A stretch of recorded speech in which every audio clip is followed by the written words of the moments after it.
Hey guys, welcome back. In this video, I will show you how to add keywords to WordPress. Let's get started. In order to do this, we need to install a plugin. So scroll down right here until you can see the option for plugins. Click on this Add New Plugin right here.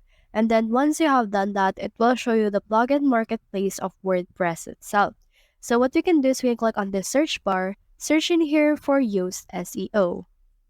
So we need this particular plugin in order to make this possible, but any SEO will also work.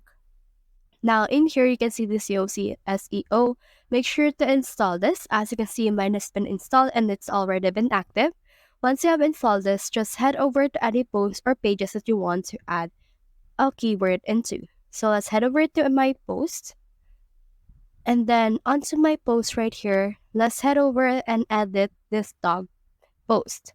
Click on this edit option and it will open the block editor of this particular post. So here's the post. Let's try to scroll down, and in here you can see this SEO. So as you can see, here's the focus key phrase. You can have in here dogs, and you can add some more. Now it will be this SEO appearance, and you can see in here the SEO title.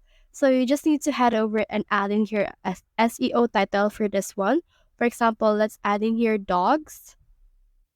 And then as you can see, it's been added.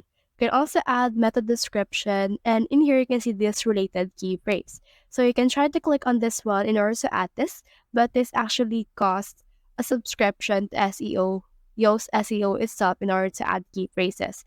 Once you have subscribed, you should be able to add some related key phrase right here in order to actually install or elevate your SEO status and make your post or page much more optimized. Once you're done with that, click on the save option and you should be good to go.